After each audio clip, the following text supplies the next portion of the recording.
You're listening to the Zebra Podcast Network. Your school, your voice. Welcome to Peer. We're New Brunswick High School peer leaders, and this is the podcast where we talk about the experiences that shape us, the challenges that test us, and the moments that make us all leaders. We're exploring the paths we've taken and the lessons we've learned, the wisdom we've gained so far. Join us on this journey of reflection, growth, and leadership. This is Peer, where your story matters. Hey guys, welcome back to another banger. We're here back with P2P. I'm your host, Nancy. For today's episode, I am here with my fellow peer leaders, Yulissa, Jairis, and David. Today, we're going to talk about the struggles and the heartaches and everything that comes with being Hispanic, Latinas, minorities, Latinos, also from my boy over here. And to start this episode, I just want to ask you guys, how do you think your life would have been if you weren't Hispanic? for me personally, I grew up with two Mexican parents. Family's Mexican pretty much. We're not very diverse. But growing up in that Mexican household, if I weren't Hispanic, I wouldn't be as confident in myself, I feel like, as I am now, because being Mexican and stuff, growing up, I didn't really like dancing. I hated the idea of dancing. Dancing, I thought it was really embarrassing. But then growing up and going to parties and going to quinces, it made me want to dance more, and I started dancing more, and I'm not good at dancing. I never said I was a good dancer, but I'm horrible. Ooh, David can't say the same. He's that pro chambelan, so book him if you want to. No, got you that. didn't even have to say that. What shirt do you have on right now? 16 nights. But continue. But yeah, dancing gave me a lot of confidence, and even now, in anything school related or personally related, I feel more confident because it's if I can dance in front of a room with people that know how to dance, and I'm out here with my two left feet doing whatever, still being able to do that, why can't I do anything else? I feel I wouldn't have been as motivated. I don't know. None of my parents, they're both Mexican too, but they didn't go to school either. They went to school, but they dropped out fourth grade. Most Hispanic households, there's nobody that really goes to school. So I feel if I wasn't Hispanic, I wouldn't have been as motivated to go to school because somebody already did it. So oh, it's okay. There's no really need for me to go to school. No, not like that, but Yeah. to try as hard as I do. Yeah. I'd just be an average student, an average person. for me, I think if I wasn't Hispanic, I think I would be very bored, cause I love my country's dances and the food. I don't think I could leave that. I don't think I could throw that away. So if I wasn't Hispanic, I don't know what I would do. I'd just be a regular person. I don't know if that sounds bad. Is that bad? No. I feel same. I feel I agree with a lot with what David said, where I wouldn't be as motivated because I know that someone else already did that, already took that first thing. So knowing that we're all literally gonna be first generation, that's damn, we have to start that set that stone, have that That standard. that bar. standard and the bar to be able to be oh, I did that change for my family, because obviously we didn't pick the family that we got put into, but that doesn't mean that we can still we can't change the outcome of it, the end of it all. What are pros and cons of growing up in a Hispanic household? Pros, the food and stuff, because You'll be I'm picky. I don't just eat anything. So Are you those type of people that you can't eat a tamale because you're oh, it's not like my mom's? Yeah. no, I'm not that far. It's just there's certain food that it's nasty. I look at it and I'm how do people eat this, bro? It's it's It's a disgusting. pro then? Yeah, the food, because I like eating Hispanic food. Okay. Mm-hmm. But then cons is getting hit constantly for everything. You? I'm not even doing anything. I'm just literally laying down and my parents rush in the room get up, bro, and just start hitting me. That's a con, bro. I'm not. I think we should call CPS. I'm not gonna lie. No, not anymore. You're 5 years late, bro. Not gonna do anything anymore. What about you two? A pro for me is like David was saying earlier, you have that motivation, you have that ambition, you might not have that support system, but like you grow up like knowing like, oh, like I have a plan. Cause like I feel like growing up in like any other household where you're not first generation or you're not Hispanic, it's like, oh, I can do whatever I want. Like I don't have to set expectations. Like I don't have to reach the bar. But like growing up Hispanic, like it forces you. It makes you want to like do better. Makes you want to be better because you don't want to end up how your parents ended up. Like yeah, they had you, but like they had you to give you that better life. And I feel like it gives a lot of like motivation. But the cons to that is a lot of pressure. So you put a lot of pressure on yourself, and it's like I need to do good. Like I need to be like I need to like make my parents proud, this and that. And I feel like a lot of people get wrapped into this idea like, oh, I need to do this for my parents. I need to do this for my parents. Like, I need to make them proud. Like, I need to give them that better life. But it's like, your parents came here to give you a better life. Like, the fact that, like, you're trying to give them a better life, like, that's amazing and everything. But at the end of the day, like, those sacrifices they made for you were specifically for you. They're not for them. Yeah. So I feel like a lot of people have trouble with that because they just feel obligated. They feel obligated. And a lot of parents do think that. A lot of Hispanic parents, they have that mentality where my child is obligated to, like, give me a better future. Like, my parents want grandchildren. They're like, tell me, they're like, you have to have grandchildren. Like, you owe us grandchildren. And I'm like, I don't owe you. I don't owe you nothing. Like, you guys came here, like, out of, like, the kindness of your hearts because you wanted to give another life, like, the life that you never had, which is amazing and all. But, like, at the end of the day, like, it's my life. Like, I decide what I want to do. Like, as much as I would love to, like, give them, like, the world, like, I know I can't, like, realistically speaking. But I'm not going to leave them, like, in the trenches. Like, I'm not going to leave them in, like, the dirt. Like, obviously, like, I'm going to do what I can. But at the end of the day, they should just be proud of you for what you've done and what you have accomplished. But, yeah.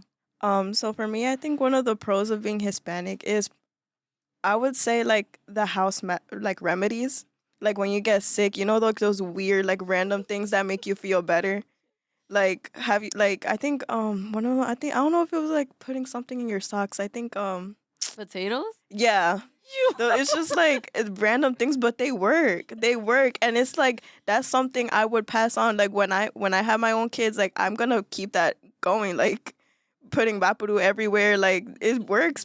Like, it's weird, but it works. And I think it's a pro. Like, it's stuff people should be using, like, in hospitals, you know? And then, like, no, because we would have way less patients in the hospital if we used Hispanic remedies, you know? Yo, imagine going to the hospital because you're sick and they're like, put potatoes in your sock right now. Yo. Okay, but you're going to be happy when you walk out of the hospital. Like, oh, I feel brand new. And then I would say, like, one of the cons is probably, like, it's, like, a really bad, like, double standard with boys and girls. You know, like, girls are supposed to clean and they're supposed to cook and they're supposed like oh, how are you gonna get a husband if you don't do this, you don't clean, you don't cook, you like. And then for boys it's like, oh, you have to work, but that's it. Basically, you have to work and that's it. Be the money maker. Yeah, and then they just like sit there and like and do nothing. Yeah, and accept like they just wait for their woman to serve them. And that's literally how they refer to, like, their woman, like, my woman. And it's just, like, it's really icky to me. Yeah. You know? I feel like that's, like, so annoying because then it's just, like, because I don't know about you guys, but, like, when I be cooking eggs, bro, my dad be like, oh, ya te puedes casar. Like, boy, I don't want to get, like, married just because I know how to do eggs, bro. Like, what are you talking about? Are you like that, bro? Like what? Like, you're like, oh, that's my woman. Like, she need to cook for me. I'm gonna come home after a 9 to 5, working at a construction place or something, and be like, oh, she need to serve me. No. Like, I don't think so. Like, if she's working, then I don't expect her to, like, you know, like, have to cook because, like, she'll be tired too. But, like, if, like, she's not working, you know, like, if I'm only the one working, then, like, maybe, like... I mean, it's only fair, right? Yeah, like, if I'm the only one working, then yeah. But, like, if she's working too, then I wouldn't expect her to cook. Like, I'd probably, like, alternate, you know? Yeah. Or, like, buy food if, like, she's tired. Because I'm not going to, like, hit her or force her to, like... You know, because there's some people that, like, they come home and there's, like, nothing. And they're, like, what have you been doing all day? Like, where's their food? And, like, they start hitting their wives. Like, no, I'm not going to do that. And it's like... Yo, did you go through that? No, I didn't go through that. My dad be chefing it up at home. And it's, like, a lot of Hispanics, like, they have, like, a lot of kids. Like, I don't know why, a little but, too much, bro. Like, They My love dad's having kids. one of 13. One of 13. Yo, my dad's one of 12. I'm like, Yeah, can I add to that? Like, I feel like that's another con of being Hispanic because I feel like they weren't educated enough. They don't have the education that we had, like, in school. So I feel like that's one of, like, the main causes of why, they have so many children. yeah. But it's also very unfortunate because, like, especially, like, with, like, being, like, getting aid from, like, the government, like, with money, like, for food and stuff, like, trying to get that aid is kind of difficult when, or like them even without aid and they're like the parents are just trying to like work and work. They work so much for like the amount of children that they had is it's hard. And then it just like passes down. Like then it's like, okay, the older sister has to be the mom, and then the older sister's stressed out, and then that's when the one before that, and it just goes down the line where you just gotta keep taking care of every other person, and it's just like, bro, like, yeah, this isn't my job. it's like, it puts pressure on the actual kids too because then at some point they end up being the parent. yeah. So I feel like that's a pro that I do like is You guys hate being Honduran. Yes, yeah, I consider myself white basically, but no.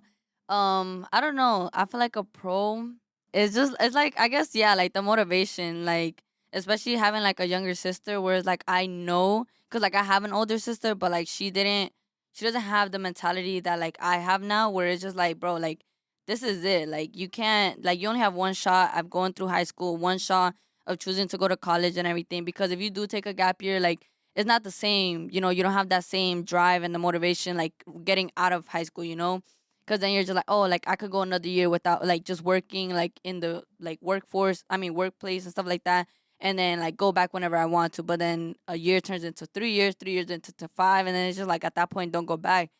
But like it does like motivate me where I'm just like, bro, like it's either like I can make this change for my little sister so that she could see the difference, like how you are, like there is a possibility of making it, but it's just like the effort that you had to put in, like that does motivate me like a lot. And like just seeing how much like our parents work, where I'm just like it does put pressure on me, how Jairis was saying, where I do feel like that overwhelmed, whereas like I want to take my dad like not out the hood, but like I want to take him out, where I'm just like I want to ship him back to like his country, bro, his like the motherland, bro, so that he could just relax and like take it easy and I take care of him. But like it just puts so much pressure on me where I'm just like I need to these next 5 years to go like to get through college to go back quick so I could find a job and then I could just ship him, But it's like I shouldn't think like that because then it's just like, oh, like I'm stressed out because I'm like 5 years take forever. Like he's gonna be like he's by that point, so it's like, bro, like he can't work that much. And then knowing that my little sister is still gonna be going through high school at that point. So it's just like it puts a lot of pressure on me. But like a con is like and a pro is like not having that a con is not having that support, like academic support. Whereas like I can't go to my dad and tell him like how much I've grown like academically and stuff like that. Like especially during AP, like he doesn't understand like the difference between FRQs, MCs, like stuff like that. Like he's just like, did you do good in your test? And I'm like, yeah, I did. But like if I had to tell him I got 13 out of 20, he's like, bro, that's not good. Like, but it's like in like at the AP score, like that's a 4 just with MC. So it's like I can't like it does like bring like it's just tiring, whereas like I'm putting so much time and I can't tell him. And if it doesn't, like the outcome isn't good, like he'll be like, so why are you studying so much? Like what are you doing that whole time? Like is it not like what are you doing? You're wasting your time, then don't study. And so that's draining. Where it's just like, bro, like I'm trying. Like please, like I'm trying. Aside from that, how has growing up Hispanic like altered your way of thinking or living? Growing up, I guess you could say I was homophobic. Oh yeah, that's was something homophobic. big in in a Hispanic like household where it's just like, nah, like you just can't, like you can't be. And if you are, bro, like maybe back then, like they beat it out of you, bro. And that's just like, damn, Or they like force you to go to church and be like, yeah, oh, like if it's they're gonna gonna change, snap out of it. Like it's not. Like an exercise and like But most of the time, it's not. It probably isn't your fault. It's the parents because, yeah.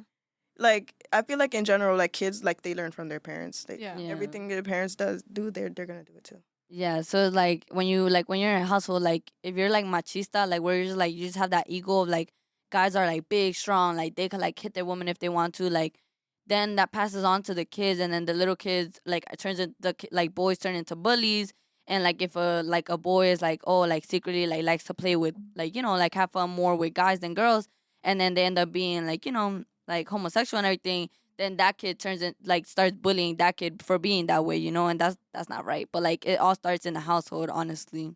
Whatever ideologies like my mom had, because like I really looked up to my mom, because like my mom was like, because I always stayed home. My parents did not let me outside. Like they were like, you're gonna get shot. Like, but my neighborhood wasn't even that bad, so it was like let's be so for real.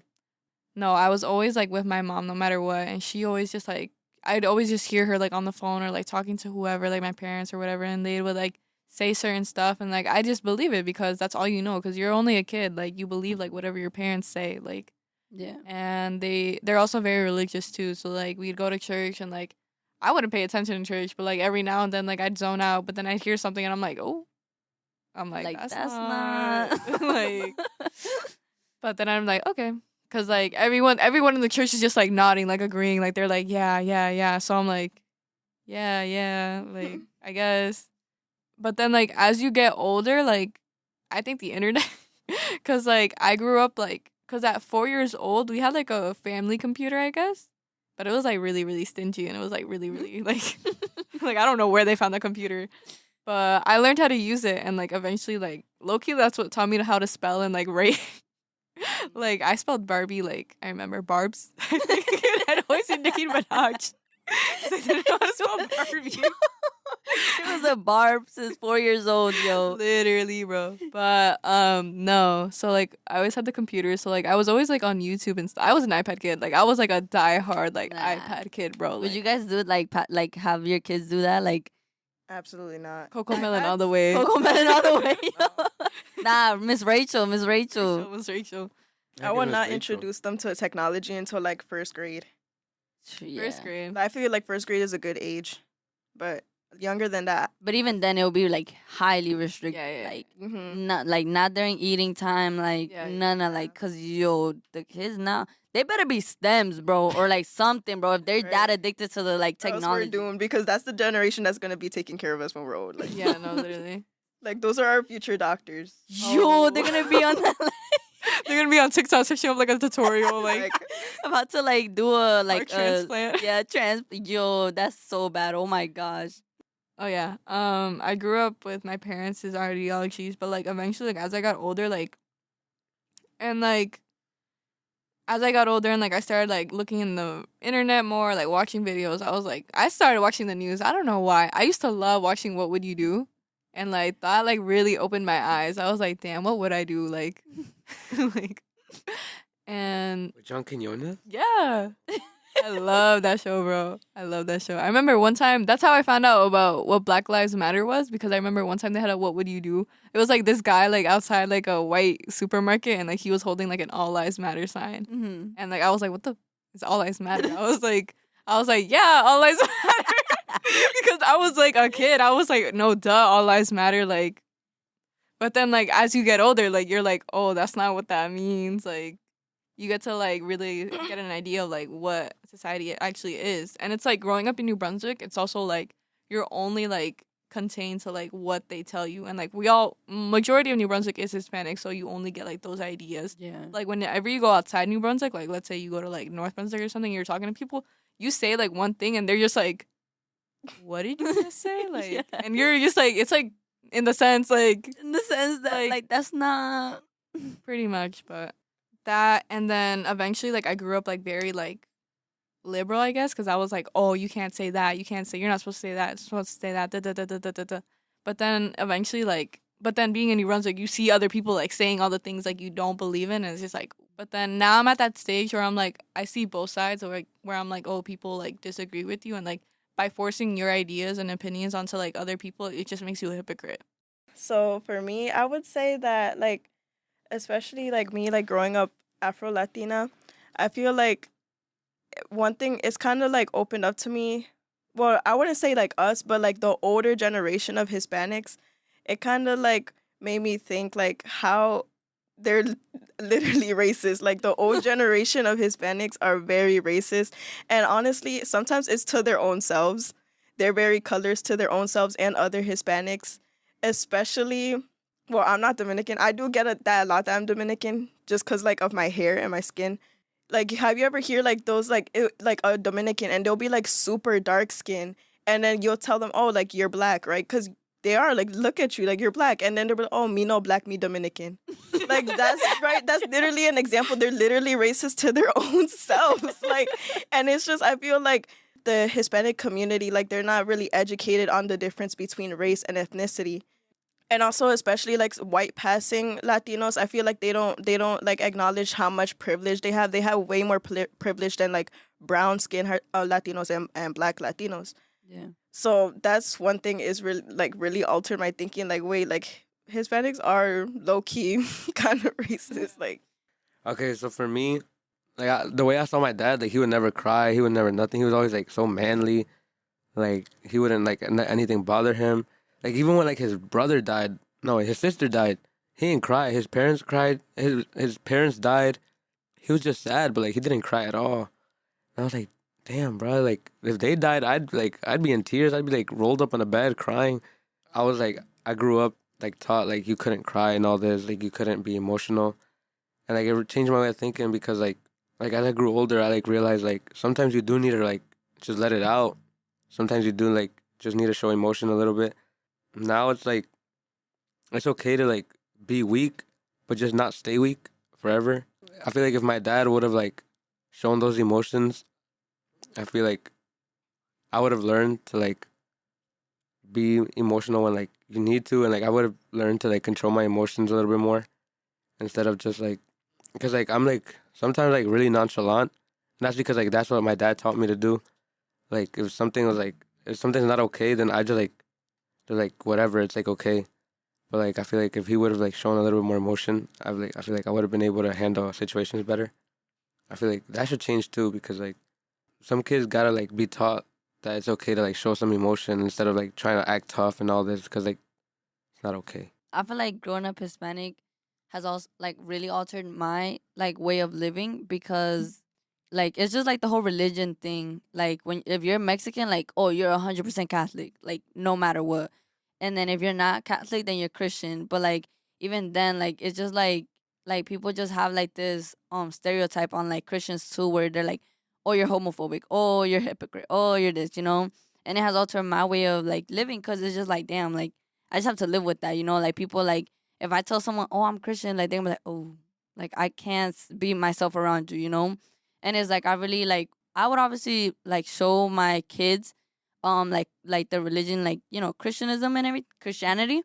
But it's like the thing with me was that it was forced on me, you know, until now that I grew up and I'm like, you know what, like I actually do enjoy this. Like I consider myself a Christian and everything. But like, yo, if you were to ask me like 2 years ago, I'm like, yeah, like, oh my gosh, I hate like going to church. I don't like going to church. Like, yo, I used to lie, bro. Every Tuesday, Thursday, Sunday, bro, I used to be like, oh, I got my period. Like I can't, especially because I grew up with a single dad. So like, you know, my dad doesn't tap into that. Like he's like, oh, you're on your period? Okay, don't talk to me. Don't bother me. Like I had to like go with my older sister to like go get pads and stuff like that. Yo, like I was in the trenches, yo. And if I was with my dad, like it would be so awkward to be like, I don't know what my size is. Like, bro, it was so bad. But like it was just like I would make any excuse to not go to church and everything. Like I didn't like it. Like it's just forced upon you, where it's like you don't have an option, to the point where you hate it, you know, where you don't want to do anything with it. And it's like when I like, you know, when I have my kids and everything, like I'm going to be like, I'm going to show them, but I'm not going to be like, this is what you have to be. Like you have to consider yourself this. And if you're not, then you're basically like a disgrace, you know, like that's how it's looked upon you. And I feel like that has really like altered, where it's like, I don't want to disappoint my dad. Like no one ever wants to disappoint their parents. So it's like, it gets to the point where you just force yourself to believe that you want to be a part of that, to the point where like you end up realizing that you don't even like it at all, you know. And you know, obviously I did end up liking it, and like, you know, I'm like, I consider myself a Christian and everything, but like it wasn't always like that, you know. Like it was like me growing up and being more mature about things and stuff like that changed that. But it was just like so forced upon you, where it's just like draining, you know, where you're just like, oh, like you can't hang out this day, you know, like because it's just like you can't, like you have to be at church, you have to be here, you have to do this, what's it called, you have to participate, you have to do that. It's just like, why, if I would act like I'm a saint at church, and then as soon as I walked out those doors, I was a whole different person, you know. I was living a double life. I was like Batman, yo, for real. But it's just like, it's also draining because it's like you just know when to like code switch, in in an unhealthy way. And like, it was just so much for me and everything. And it's like, I wouldn't want to pass that down to my kids or anything. Cause like, it's just too much. Like that on top of like the pressure of like being like a first generation and not having like no one to help you and stuff like that. Not even not like, it's not even about like asking like asking for help. It's just like you don't even know what to ask. So it's like, what am I supposed to ask?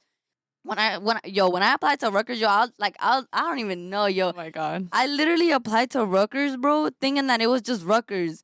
I applied to be an engineer. Bro, who the hell wants to be an engineer? Like, you know how smart you have to be an engineer, bro? And I was over here thinking, yeah, I applied to be a data scientist. Like, I didn't know that there were schools inside of Rutgers. Like, I thought it was just Rutgers, And that came with literally not having, like, I can't ask my older sister that because she never went to college, Like, she tried and she was like, oh, not for me. Bye.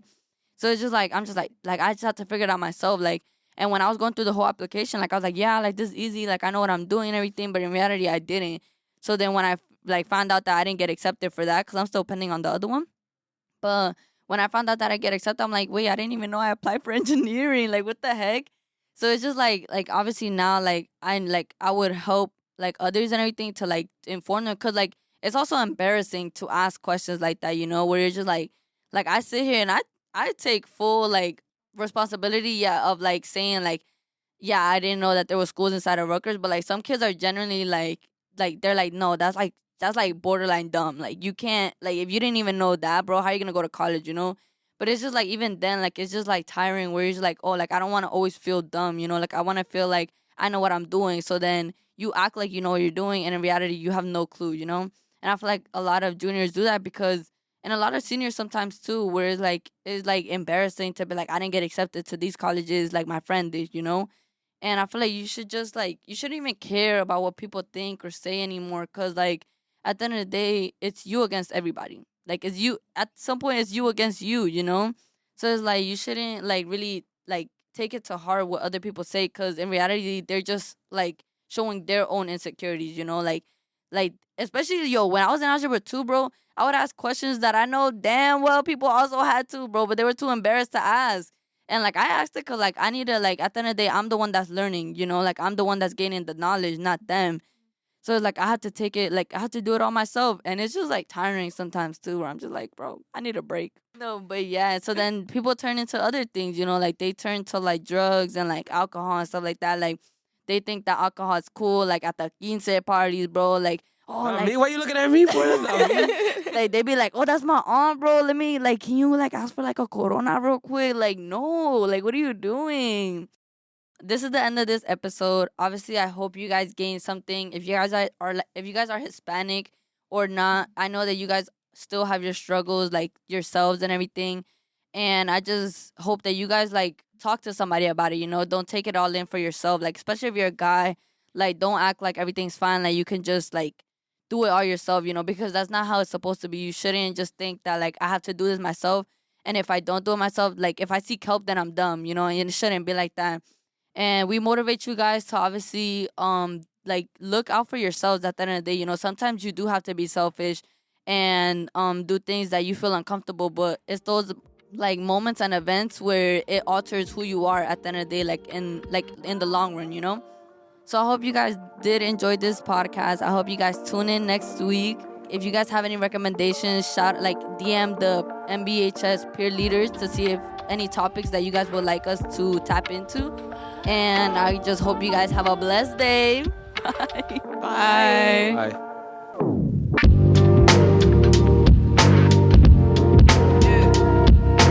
Thank you for listening to this episode of Peer to Peer. We hope our conversation has inspired you to explore your own path and embrace the leader within you. We invite you to share your experiences and join the conversation on our social media platforms. Follow us on Instagram at NBHS Peer Leadership. Don't forget to subscribe to Peer to Peer on Apple Podcasts, Spotify, or wherever you listen to podcasts so you never miss an episode. Please share Peer to Peer with someone who would also enjoy the show and get value. Peer to Peer is a member of the Zebra Podcast Network. Visit zebrapodcastnetwork.com for more information. This is Peer to Peer, where your story matters. I would never quit.